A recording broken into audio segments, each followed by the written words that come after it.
Police began the week here in the capital investigating a homicide and an alleged drowning. The Progressive Liberal Party calling for an end to travel health visas, and Bahamas Power and Lights Electrical Union protesting. Good evening, everyone. I'm Lissy Bastian with your JCN News for this Monday, June 28th. Thanks for joining us. A busy start to the week for police as the country's murder count went up 2 notches following a shooting in the Coconut Grove area on Friday night that claimed the life of an adult female, and an overnight fatal stabbing on Pine Barren Road, which leaves a man dead. The country's latest homicide occurring near a local school. Our Leah Cooper has the details. An area behind Mount Carmel Preparatory Academy on Pine Barren Road was the scene of the country's latest homicide. Police were called to the area off Prince Charles Drive sometime around 7 this morning after officers received information of a male lying on the ground with apparent stab wounds to the chest, with a trail of blood leading to where the victim was found. Officer in charge of the Criminal Detective Unit, Chief Superintendent of Police Shanton Knowles, told reporters on the scene that evidence suggests that the stabbing occurred in that area. We are working with this crime scene this morning and canvassing the community just behind us for any information that we can get to identify this man, and also any information that can assist us in solving this matter. So at this point, we're asking members of the community, anyone who may have information, to please contact us. The deceased is believed to be between 50 to 55 years old. Police believe the body may have been in the area overnight. We don't want to say that he's a vagrant. We believe that he lives in this community.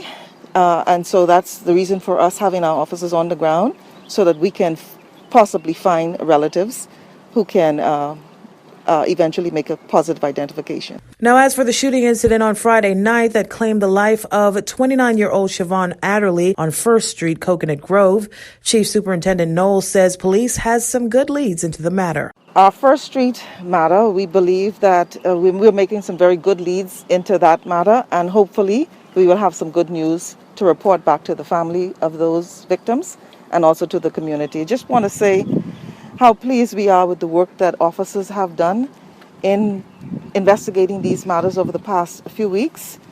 And so we ask the community to continue to give us information that can assist us in all our outstanding matters. The shooting Friday night follows a shooting on Thursday at the same residence that claimed the life of a male and left a female in serious but stable condition. Police say shortly before 8 p.m. Friday, officers were called to 1st Street, where a group of people were gathered outside a residence when a small vehicle pulled up. 3 males exited the vehicle armed with firearms and discharged their weapons in the direction of the group. This resulted in a male and female being injured.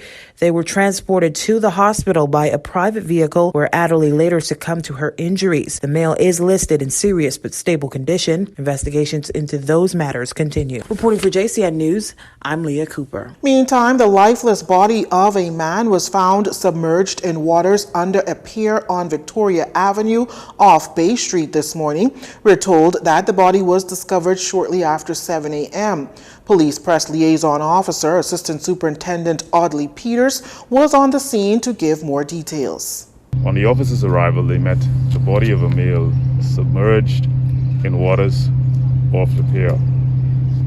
We'll await an autopsy to determine the exact cause of death and the identification from a next of kin to give an official identity of the victim. ASP Peters adds that the incident appears to be somewhat recent, as the body was not decomposed. Now, this is the second drowning in 3 days, and ASP Peters sends out this message to the public. We have to bear in mind or remind individuals that if they're not good swimmers, or if they have some ailment, that they should exercise the due care so as to avoid these drowning. And summer is upon us, and we want to remind parents, those who have pools at home, to ensure that there are safety mechanisms in place for children while they are using the pools, and adults as well. And when going to the beaches, we want to ensure that there are some responsible person supervising children, adults as well, and ensure that a strong swimmer is present during beaching during the summer holidays. He says police are being led by some other facts in this incident that can explain what exactly happened. Scores of frustrated Bahamas Electrical Workers Union members swarmed the Bahamas Power and Light headquarters this morning, giving the government 14 days to address their laundry list of issues. Here's Laurencia Smith with that report. Today is a demonstration of the people power. The power of the people is always greater than the people in power.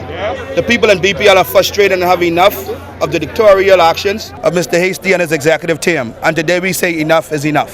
That's the voice of the Bahamas Electrical Workers Union President Kyle Wilson. He and scores of frustrated Bahamas Power and Light workers walked off their posts this morning, as they say they have a number of problems, ranging from inhumane working conditions for Family Island workers to issues with promotions. However, the main bone of contention is that the union is urging the government to remove the power company's CEO, Whitney Hasty. The union president says that they're giving the government 14 days. Well, they know what the situation is. The Deputy Prime Minister gave them a list of issues to deal with. The union gave them a list of issues to deal with.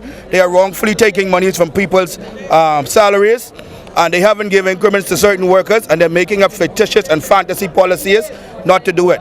Give the people their money, stop taking the money out of the salaries illegally, and do what you have been instructed to do. Mr. Wilson did not go into details regarding the funds. However, it's noted that there are some questionable deductions. They claim that if you get promoted this year, you can't get an increment next year, but our agreement doesn't speak to that. So they are creating policies outside of the union's agreement.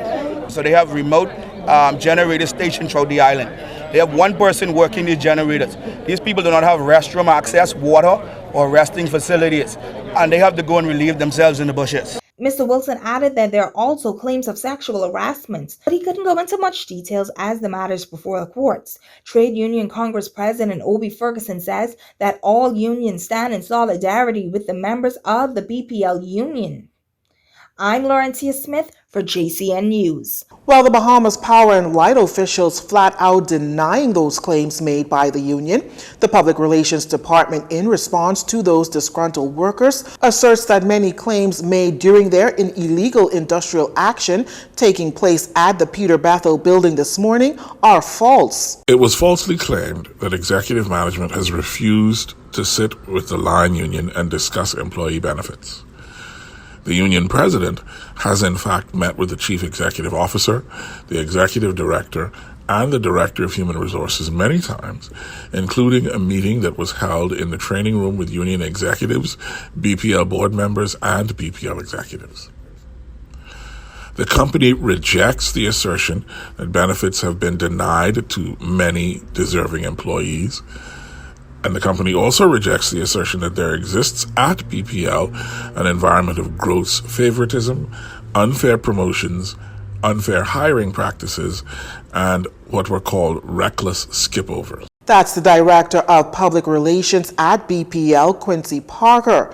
Now, it was said that most departments at the headquarters have been affected by COVID-19 and that more than once the CEO had shut down remote workspace, forcing people to come in and work in office. BPL asserts that they have established their COVID-19 protocols in accordance with recommendations of the health professionals and communicated those protocols to employees and their union representatives.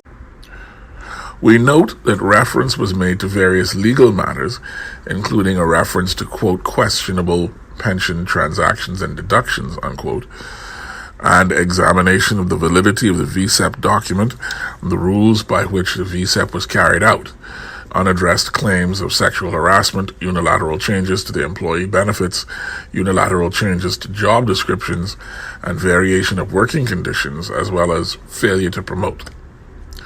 Firstly, pension deductions are part of the direct contribution plan, which only new members have joined since 2018, and they determine how much they wish to voluntarily contribute.